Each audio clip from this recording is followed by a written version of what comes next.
Peace, family. It's your brother, Marc Lamont Hill. Welcome to Night School. Every night here on the Marc Lamont Hill official YouTube channel, we hold Night School where we break down the most controversial subjects, the most pressing topics, the most engaging debates going on in the world today. And tonight is no different. I want to welcome everybody as we, come back from a weekend where we saw a lot of the same things that we always see. We saw death in the Middle East. We saw more bombings in Palestine in particular. We saw the Beit Lahia village destroyed. We saw more devastation in Jabalia refugee camp. We saw more devastation in Lebanon.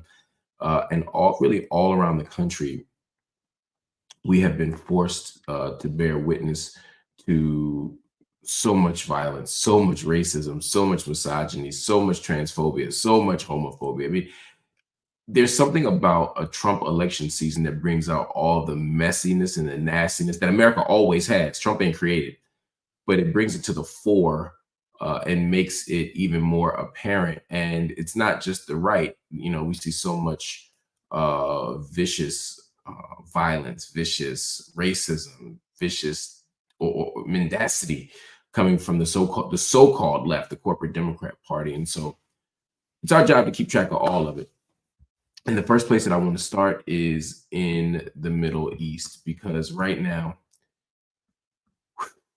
we are seeing and hearing so much about the northern region of Gaza. And the United States and Europe decided that they wanted to step up and speak out about it. So the United States and the EU or Europe suspect that Israel is deliberately trying to push Palestinians out of North Gaza in order to reestablish settlements there. Western governments have requested information on Israel's plans for the remaining civilian population.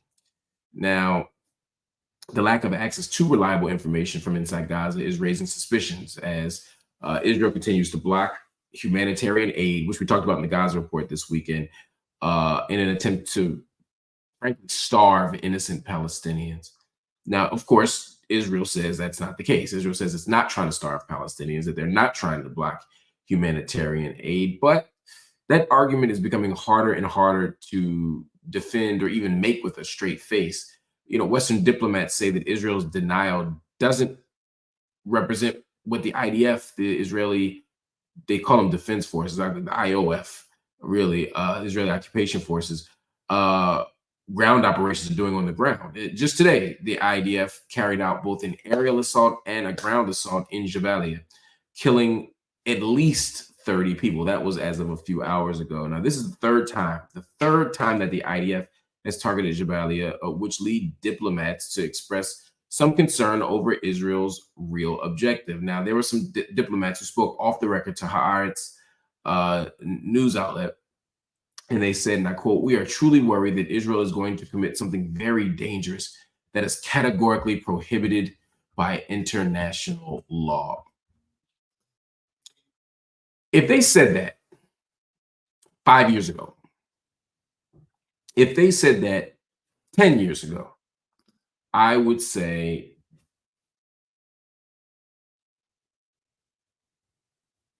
okay, maybe this is a good faith suspicion and a reasonable claim. But here's the problem.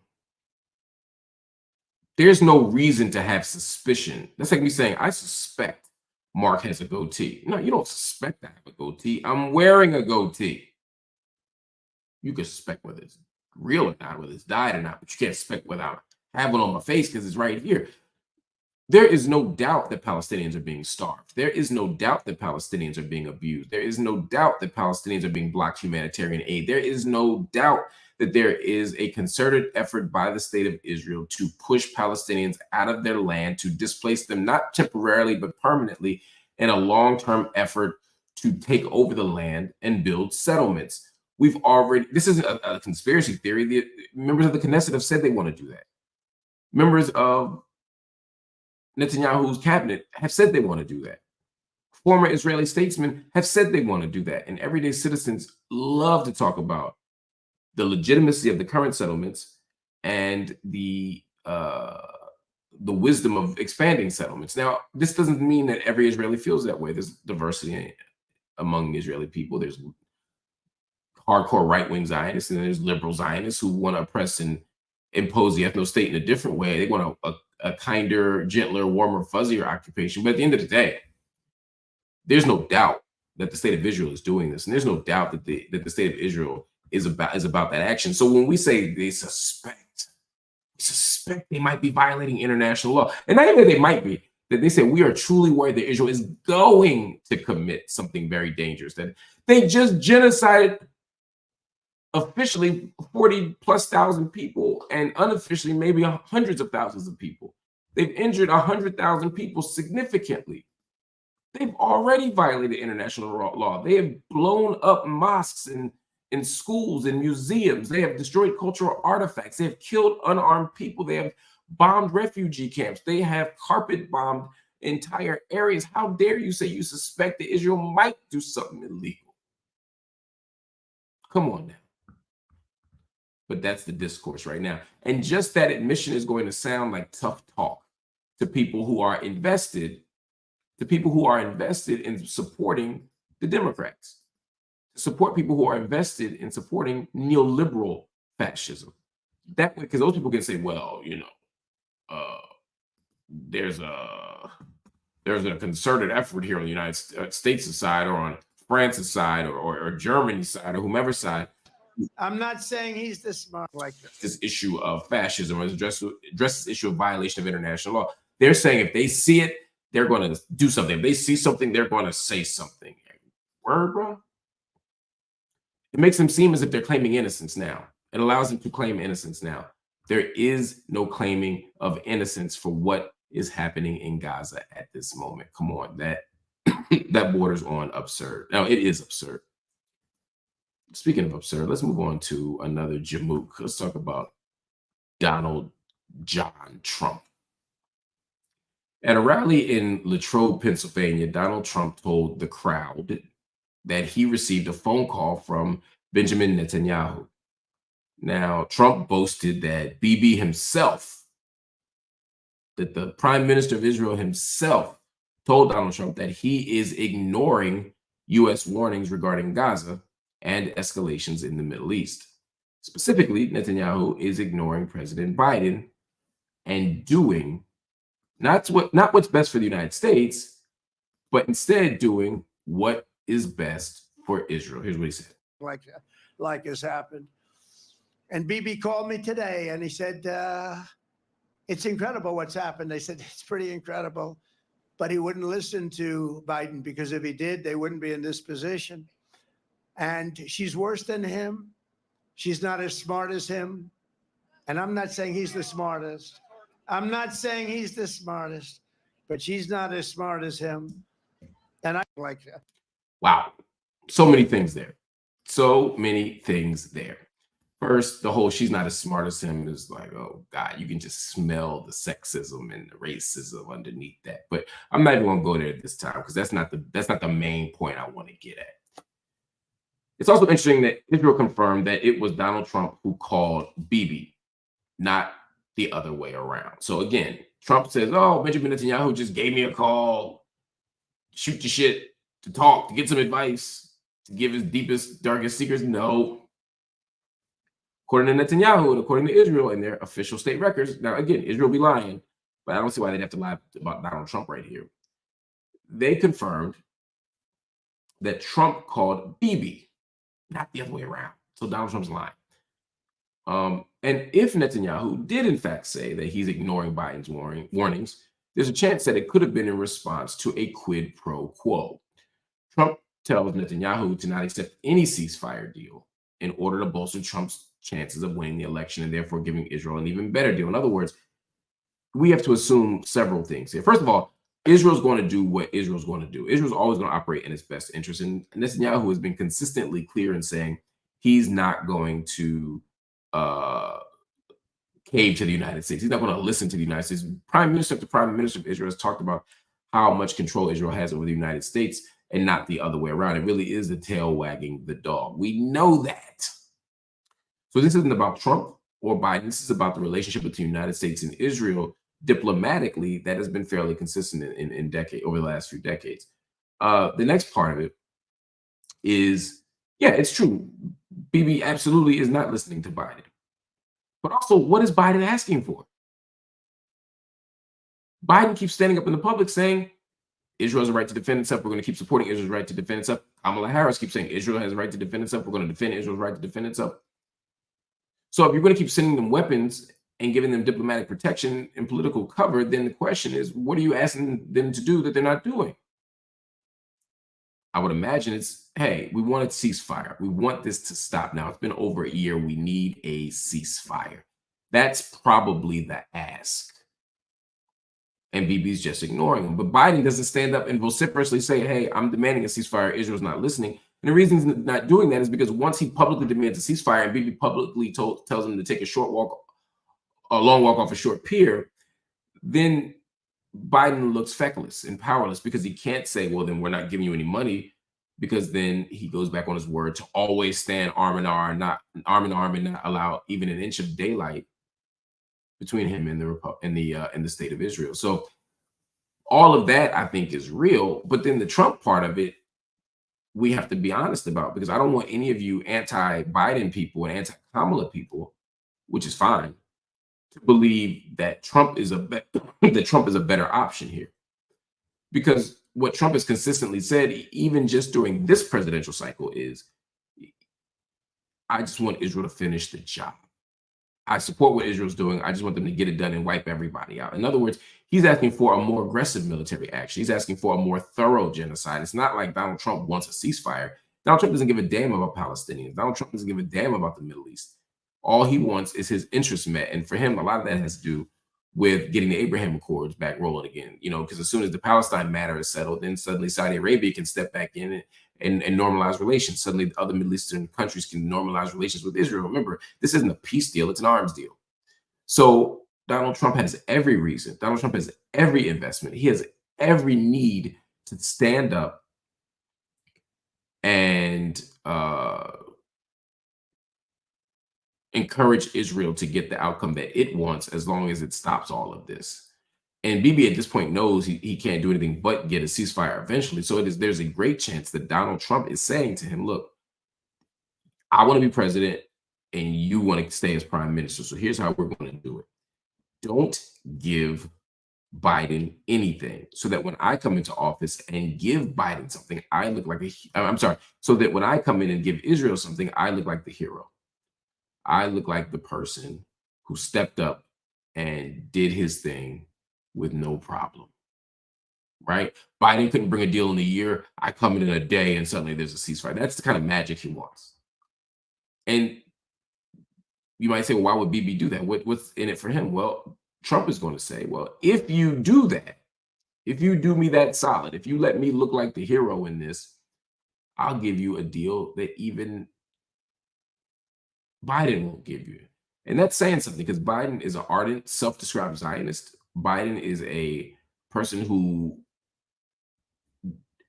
effectively, from a political perspective, died on the hill of Israel, right? If Biden takes a better stance on Israel, he probably polls better in some of the swing states, particularly Michigan and Pennsylvania, and he probably doesn't have to step away from the office or from the race to renew his time in office. So I smell something here. This doesn't feel like a normal political move. This feels like mess. But please understand that no matter what Trump says about Biden, even the parts that are true, doesn't mean that Trump is offering something different. It just doesn't. It just doesn't. All right, y'all, we're going to move on to another story. And this story is so frustrating for so many reasons. A couple, how long has it been now? I guess about less than a week ago, I appeared on Piers Morgan. And they asked me to come on and be part of a debate. And I like coming on Piers Morgan. I like being part of debates. I love engaging people like Candace Owens and Rabbi Shmuley and these other people with whom I have stark political disagreements. I love to jump on the air with them and duke it out, particularly on these platforms that grant access to wider audiences so they can hear good arguments. But whew, I was on Piers last week, and I got to tell you, it was wild. Where do I start? I mean, the whole setup is fascinating because, you know, you go there. My son was in the hospital that day, so we were they sent a truck out, so I'm like, hadn't slept much. There's a whole lot of things going on. I certainly wasn't at my sharpest, but there's like the technical difficulties of everything, like of there being a sound delay on my side. There's the fact that Piers has a kind of penchant for if there's a guest who has a side he agrees with, he doesn't interrupt them. If he disagrees, he interrupts you every 10 seconds. So there's a way that you're constantly being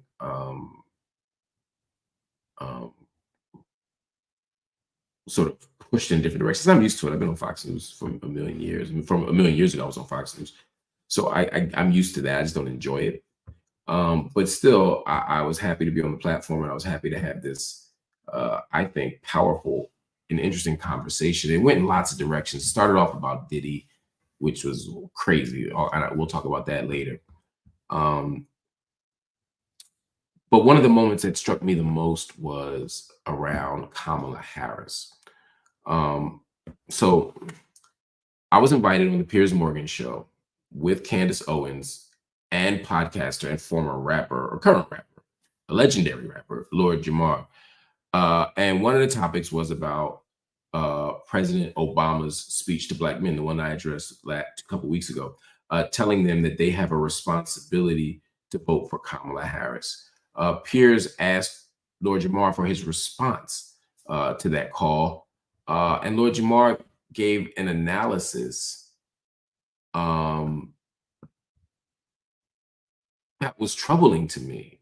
Not on Piers Morgan, but he'd already given the analysis, which is why he was invited onto Piers Morgan. And in the analysis, he calls Kamala Harris the B word. So anyway, watch the clip and see for yourself. I don't want y'all to think I'm exaggerating. I don't want y'all to think I'm being dramatic. I don't want y'all to think I'm not telling the whole story. Watch it for yourself. I feel that she's so bad that guess what? I might just go around and vote for Trump. And this is my first time saying this out loud. But y'all think you're going to shame somebody or bully into voting for this? Absolutely not. Absolutely not. And now you're going to make me be Mr. Anti. You keep coming at me with this bullshit. You keep coming at me talking about, oh, it's a shame that you're not supporting a Black woman. And she's not Black. Now, Mark, you know, let me ask you honestly, Mark, if this had been the other way around, if this had been, hang on, Jamal, Lord Jamar, I'll come to you in a sec. I just want to get their reaction to what we've just played because it's gone viral, as I said. But Mark, you know, if it had been the other way around, if you had a former white president saying you've got to vote for Trump if you're white, you'd have gone absolutely nuts.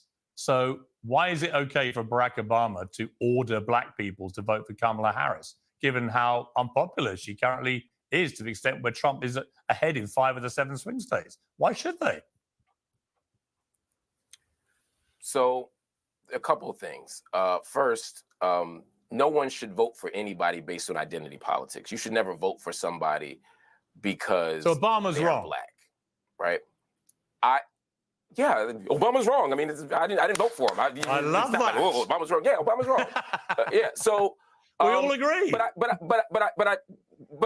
we don't.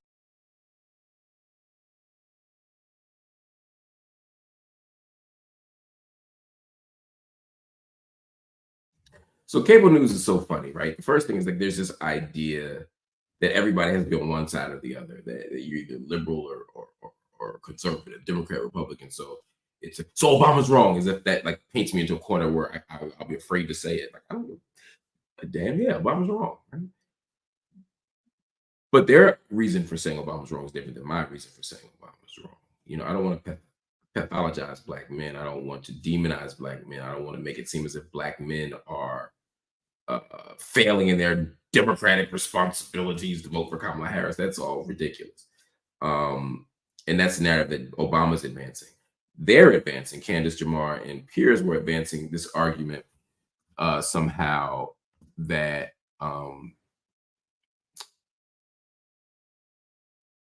around, you know, Obama's ordering black people to vote for Kamala because she's black. And it's like, no, that's actually not what's happening either. He's not saying vote for Kamala because she's black.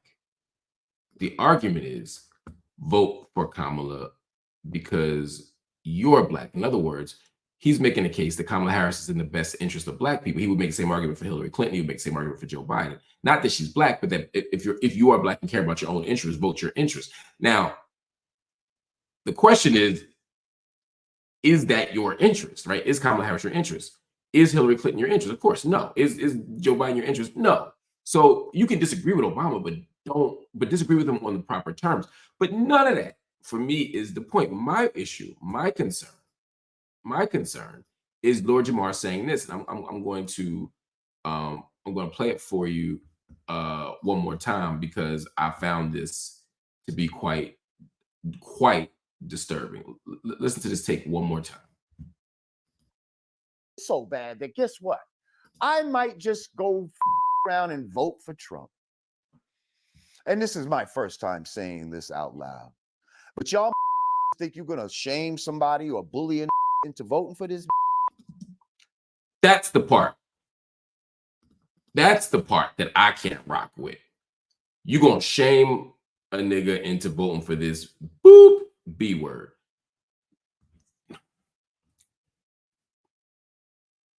And then when we come back from the break, Piers and Candace only want to talk about the race part of it. They only want to talk about Obama. They don't want to talk about the fact that he just called Kamala Harris a B word. These are people who berate rap music.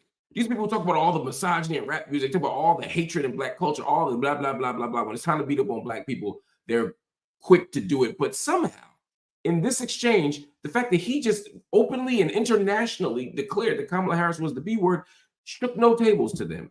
It inspired no frustration in there, no curiosity to ask, why would you do that? No visceral reaction to say, yo, this was crazy. How could you do that? There was nothing. And this is my issue. This is my fundamental problem. You can disagree with Kamala Harris. I do. You can say, she's not my kind of candidate. Fine. You can say, she's a bad candidate. That's your opinion. You can say, I'm not voting for her. That's democracy. And we can have debates about who to vote for, who not to vote for. But for you to publicly, Lord Jamar, stand up and publicly declare that she's a B word, that is so out of pocket. That is so disrespectful. And you know better. And when I challenged him on why he called it a B word, he said, well, you know, it was a different platform. It was more of a hip hop platform, as if to say, oh, I was just calling her a B in front of black people, or I was just calling her a B in a hip hop podcast. It wasn't on international TV because, you know, black people, some black people, you know, they get on international TV, they get on cable news, they change their diction, they change their speech. And look, we all code switch. I ain't mad at that, but I'm saying switching codes is different than switching our principles. How are we going to say that we here for black people and even criticize her and question her blackness while declaring a black woman to be a B? She didn't deserve that. Nothing she's done. If you want to call her a genocider, go ahead. You want to call her a fascist or neo-fascist, go ahead. You can make a political argument for that. We can agree, we can disagree. You can call her a neoliberal. We can agree, we can disagree. We can have those conversations. Because I've used those words. For her, for Biden, for Clinton, for Obama, for Biden. So I'm with you. We can use political critiques, even if they're aggressive and even if they make people unsettled. But to stand up and disrespect this woman, and particularly for Lord Jamar, who's a 5%, somebody who says the black woman is the god of the universe, or he's the sun and she's the, you know, the moon, that she's the queen and she's the earth, and which was to uplift and protect and love black women, to call her a B because you don't like her politics. That's wild to me. And it's that kind of misogynistic and race anti-black narrative that lends legitimacy to the point that Barack Obama was making, which is black men need to stand up and vote their interests and not their misogynoir. Now, again, I don't agree with Obama's approach or his analysis, because his analysis presumes that anybody who doesn't vote for Kamala Harris is doing so because of identity politics or because of a hatred of Black women, as opposed to maybe they don't like genociders, maybe they don't like blah blah blah blah blah. Right? Any legitimate political critique that we could levy against anybody, but when I hear stuff like this, man, it makes the case. It makes the case. Jazz LP said it was easy for him because he calls all women to be. Sadly, you might be right. Bullet the Bunny says it was a setup to get you defending VP Harris from the racist, sexist, dog whistle sound guy was an op. Piers was disgusting. Yeah, I think I agree on every single count. I tend to agree with Bullet the Bunny on most things. So that was that. That was that. Now, that wasn't the only moment on Piers that I wanted to talk to y'all about, because it kept going. It kept going, and it kept getting more and more bad. It got worse and worse and worse. I'm pulling up another one for y'all so y'all can see that I'm not just crazy here. Y'all got to see and understand what happened here. So let me Candace Owens and Lord Jamar challenge Kamala's blackness. My debate with Piers Morgan and Candace Owens and Lord Jamar got even more heated because the discussion turned to Kamala Harris's blackness. Candace Owens accused Democrats of blackifying Vice President Harris and playing identity politics. Check this out. I think Obama's wrong for several reasons in that video, but Obama's not arguing that you should vote for Kamala Harris because she's Black. He's arguing you should vote for them because you're Black. In other words, she best represents your interests. If I were running right, and if I'm a Green Party member, right? That's not what he Historically, I was haven't saying. voted Democrat. He was playing the race card. He was playing a skin color card. He was saying if you are Black, you have a duty to vote for the Black candidate. Yes. You don't. Listen, as Lord Jamal rightly said in his furious rant about it, why? Why should he be told who to vote for? Okay, first of all, Piers, again, you just said I'm bringing in the race card when the question you asked me was, should Obama be telling people to vote for people because they're Black? Obama played the race card, not you. I said Obama did.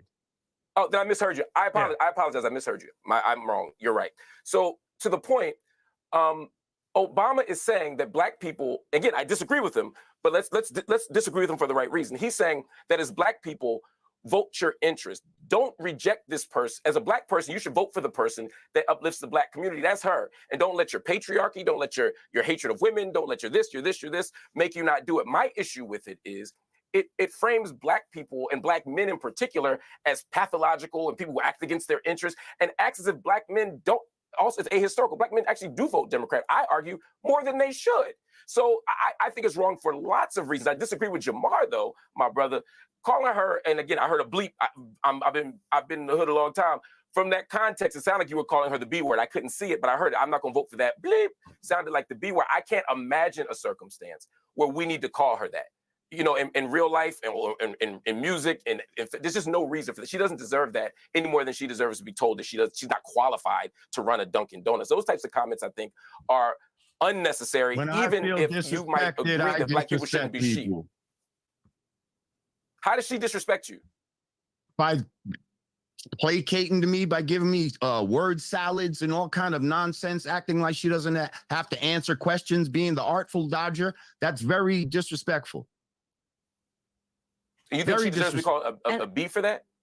Well, listen, first of all, the platform I was on was a different kind of platform. We was, you know what I mean? It's a much looser platform. It's more hip hop orientated. And if she wants I apologize. I know this was the earlier clip. I'm going to fast forward to the other part. But I am glad you saw it. She is Black, man. She is Black. That's the other piece. I don't want to interrupt Candace. I know Candace got stuff to say. I want to hear Candace. I'm sorry.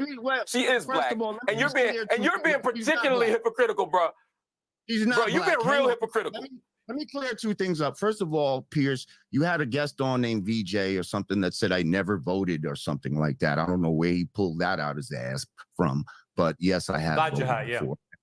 I actually voted for Obama the first time around. I got caught in that nonsense. But also, that comment that you're showing me was not in response to what Obama said. I said that prior to Obama coming out trying to be the father of, you know, black men and all this type of stuff. Right. But it was it sounded like it went with it. It did, yeah. But in response, listen, Barry, you're not our father, and we're not going to just, you're not going to shake the finger of condemnation at us and think that you're going to shame us into doing what you want. We're not, you know, we're waking up as black people right now, and we're thinking for ourselves, and we're not just going along with the Democratic Party. First of all, I'm a registered independent, so don't act like I'm waving the Republican flag. But when it comes to leadership and all this type of thing, I don't see why we're trying to give this woman a promotion. She had one job, which was the border. She failed at that. They kept her in the background this whole time. I saw what they were going to do with her from the beginning, and I don't feel that she's the one. I'm sorry. And by the way, you are absolutely Lord Jamar, you are perfectly entitled. I want to bring in Candace, who's been waiting patiently. I mean, Candace, this whole sort of premise, and I'm glad Lord Jamar clarified he said that before Obama spoke, although his answer clearly would have been exactly the same. The response would have been the same, because it's all part of the same thing, which is this sort of weird thing, which frankly is quite racist. There's another way to look at it, that you should judge according to your skin color and feel a duty, a compulsion to do so, seems to me to be racist. It is fundamentally racist, and it's something that I think Black people are right to be upset about. And then there's also this. You are correct to say that there's nothing about Kamala Harris or Barack Obama, for being frank, that is Black. I covered this on my show yesterday, went through Barack Obama's history. There is something that is very cartoonish about them working to Blackify a politician before they run for office. And what I mean by that is, like, Barry Soetoro, first 8 years of his life grew up in Indonesia. Okay. Then he was with his white mother and his Indonesian stepfather. He then went to Hawaii, which had a population of just 5,000 Black people. 86% of them were in the military, and attended a school that is $31,000 per year. And it was all white people. He was raised by his white grandparents, the Dunhams. He's never lied about this, by the way. He then went off to college and had a white dorm mate, dated a white woman. There's nothing about Barack Obama's history that gives him, in my viewpoint, like the stepping ground to be talking to the brothers about the Black American experience. If you've ever even been to Hawaii, it doesn't even feel like America. Genuinely, it feels like we took this country from an Asian country, took this state from an Asian country. And so when you realize that, and you see how right before they run, suddenly the story changes. They drop a book and they work to Blackify themselves. Obama didn't know his father, his Kenyan father, growing up, and now all of a sudden he wants to lean into this stereotype. To me, it feels like they're both wearing blackface. I can't sort through all of Kamala's various accents. There's so many of them. She's in front of a Latina crowd. Suddenly she's Selena, you know, and she's speaking like a Latina. And then she's in front of a Jamaican crowd and she's dropping mon. You know, I can't deal with it. It is way too much Hollywood acting for me. Then she's got the black scent going and girl, what are you talking about? She's in front of a white crowd. She's speaking like a California Valley. I don't trust it. Yeah, I just do not trust somebody that slips that quickly through so many personalities. There was nothing about her upbringing, extraordinarily wealthy. Just she was sworn in Congress as an Indian American. Her mother is Indian. She grew up with an Indian experience and was proud of that until she ran for office for president of the United States. And that is something that I am not comfortable with. I do not accept this narrative that she should be speaking about herself as a Black woman. It's not okay, and I fully reject it. Okay, Mark, I just want to play you a quick clip from Kamala Harris talking to Roland Martin, listing all the reasons Trump is dangerous for Black people. I'll get your response. He is not looking out for folks when he was a landlord and would not rent to Black families, sued for it.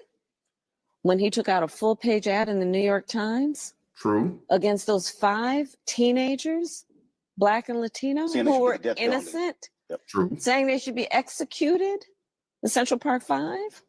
When you look at the first Black president of the United States, and he had birther lines, and now you look at Black immigrants, legal immigrants in Springfield, Ohio, and he gets on a debate stage and says they're eating their pets.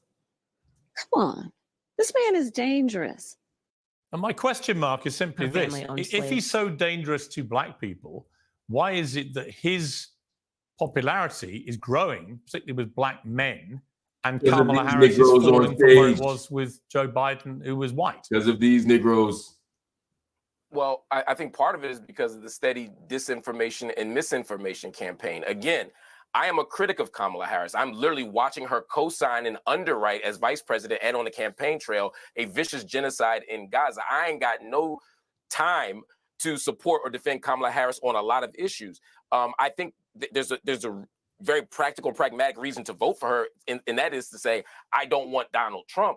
And I think a lot of people are making that choice, but the people who are not are often being fed misinformation, including what's just been said by my dear colleagues here and you, Piers. You cracking it up, but a lot of it is just not true. And I'm just gonna say it real fast. First. I didn't say you said it. I said what they said. So first, the question of qualification. First, Jamar said again, she only had one job in this border. That's just not true, right? That's not the only. She was the border czar. Vice president's lots of jobs. This is what you call a bait and switch, right? And now I'm everyone's disagreeing with the You claim said that she she had had one job. I think she job. didn't have Not one that she didn't job. have And now that he's job. She arguing was she given was the specific border. That's what I'm saying. I never responsibility said she for the wasn't. border. And now everyone's know. rushing to pretend she wasn't. The same people who And literally this- called her the I border agree czar with you. on liberal shows. Piers, I'm not disagreeing now with that pretend point. they didn't. Okay. What other public job and what did I'm she saying is- have? Like, they kept her in the background for a reason, for a very long time. This is things people say who don't read. Who's the president pro tem? Who's the president pro tem of the Senate? President pro tem of the Senate. Kamala Harris, right? Who's the domestic policy advisor? Kamala Harris. I can name 10 things that she does other than that, but I don't want to make it about that. My point is that there's lots of reasons to criticize Kamala Harris, but to frame her as unqualified. Okay, Again, that's a fair point. She's not unqualified. She's qualified. Okay. You just might think she's going to make the wrong choice. She's The wrong. next point that Mark, she's not we've got black. to listen. The next point that she's guys, not. promotion. Let me Guys, talk about her I need to. blackness. Now, Marco, Her jump in. blackness- We've run out Her of time. blackness, Candace her has to blackness go. is the biggest point. Okay, go on, make your big point quickly. Let's talk about her blackness, please. Talking about the black experience. Real quick. Two quick points. Quick, Mark, quick, because Candace has to go. There's a severe delay, which makes it look blackness like I'm point just is what's talking crazy here to me, myself, right? I'm First of arguing all, with myself. the idea that she puts on, they're not personalities, they're codes, and black people code switch from place to place. Wait till you hear me talk to my accountant later. Wait till you hear me talk to my agent later. Like, yo, why'd you put me on Piers? Just kidding. Wait till I talk to the people at the local soul food spot. They all gonna be different. Wait till I say peace to the Gazans and Earths in New York. It's gonna be a different conversation. Black people talk differently. When someone says that's my aunt, they're not lying because they don't have shared blood. Black people call people auntie. That's fictive All right. kinship. That is blackness. Going to Howard is a black experience. Pledging AKA is a black experience. And lastly, Jamar, for somebody who is a 5%er who believes that, and I respect your belief, but to believe that the black man is the Asiatic black man, the maker, the owner, the cream of the planet Earth, the father of the civilization, the God of the universe, who came from North America by himself from Saudi Arabia, you believe that person is black, but somebody who went to Howard ain't? Come on, bro. Okay, I'm going to leave the final word. Exactly. Come on. You literally believe that Master Farad Muhammad,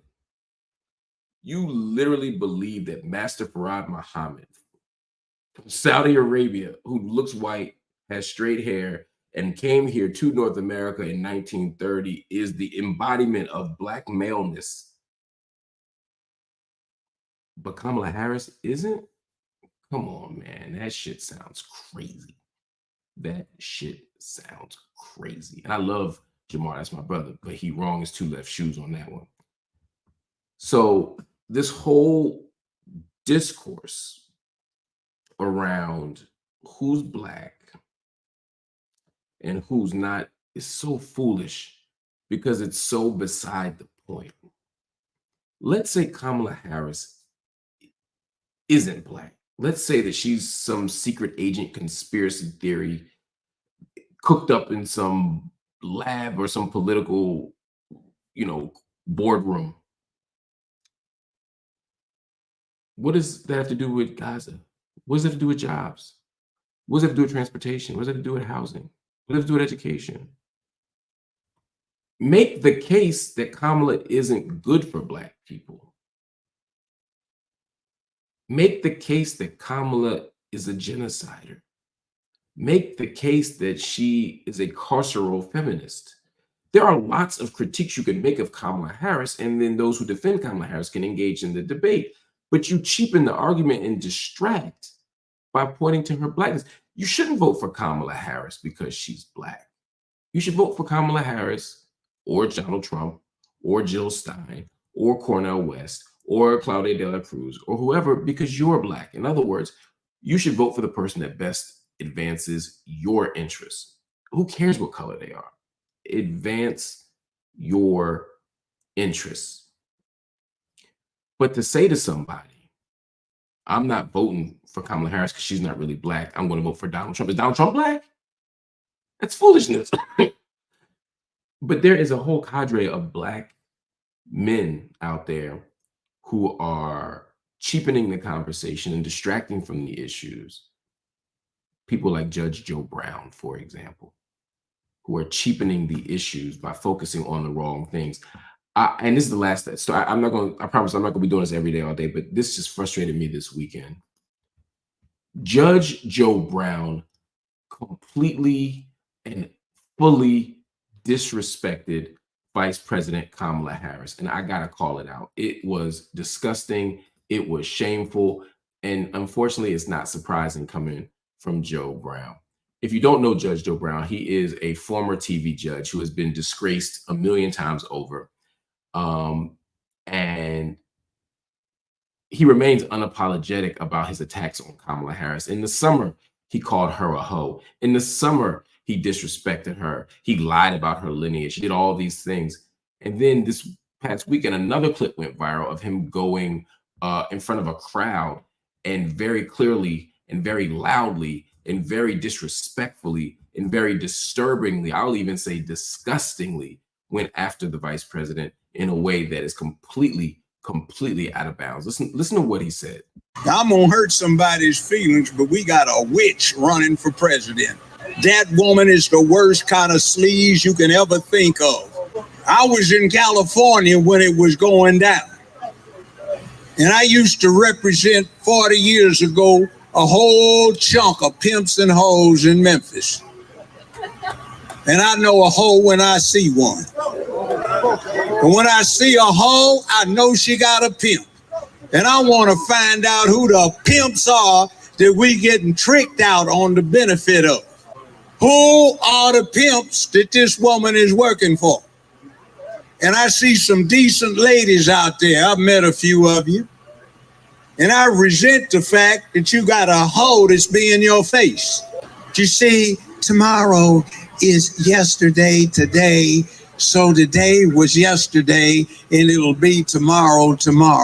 That's why we have to understand today. What the hell did you just say? Are you gonna fake off about being a Negro? I met a daddy. Sat next to the man for 2.5 hours at the Governor General's table down in Jamaica. My ex-wife asked him what he was. He said he was Irish and he was Hindu. She said, you don't have anybody black in your family? He said, no. That is Judge Joe Brown at his, I don't even want to say his worst because he's capable of far worse. Judge Joe Brown is, first of all, just a disturbing, disgusting human being. Judge Joe Brown is somebody who has proven over and over again to be vile, to be misogynistic, to be violent, to be maybe the worst representation of who and what we are as a community. And it's disturbing to see him to continue to get a platform, but he has given legitimacy because his name is Judge, even, because he identifies as a judge and he is a former judge. He's able to add a level of legitimacy to these far right, extremist, misogynistic narratives about Kamala Harris. He's able to step up and stand up and make it seem as if it's true. I don't know what conversation he had with Kamala Harris's dad, but I do know what the genealogy says. I know what Kamala Harris says. I know what people who know her say. I know what my experience with Kamala Harris is. So I'm not even getting into the blackness of it. I'm not going to continue to get in arguments about whether Kamala Harris is black or not, because one, she is black, and two, at the end of the day, it's about policy, not about her identity.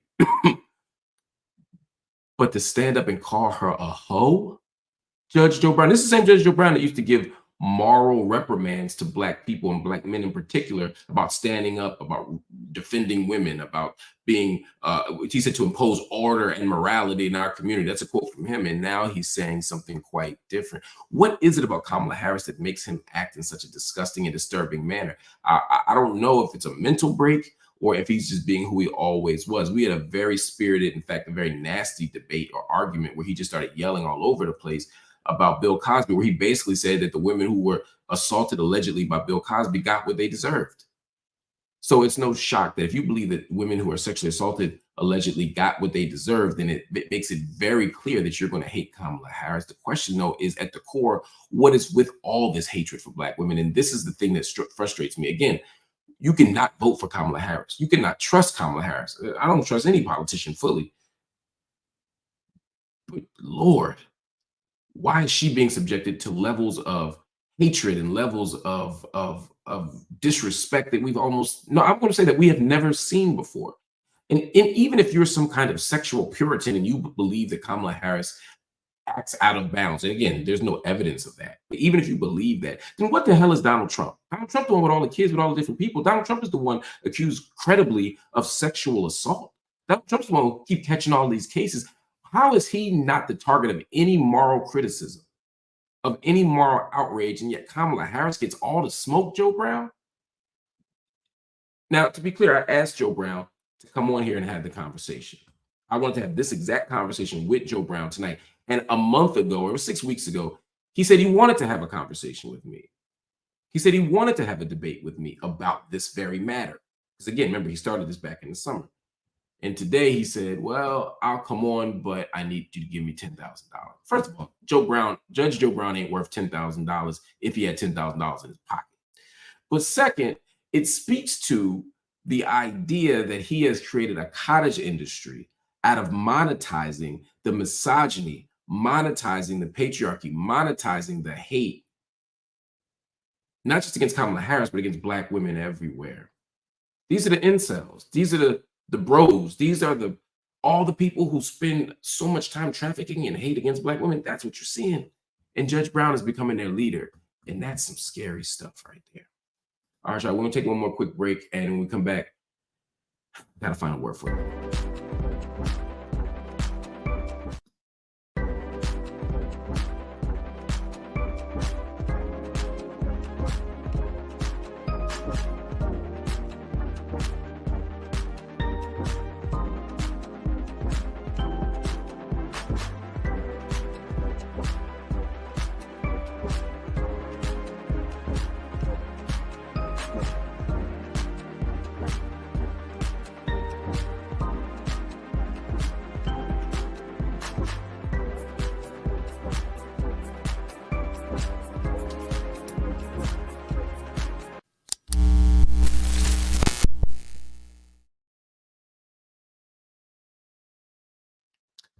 All right, family. Elon Musk, what a character this guy is. We've known Elon Musk for a long time to be somebody who spreads disinformation online, somebody who is committed to endorsing and supporting Donald Trump, or at least beating Kamala Harris.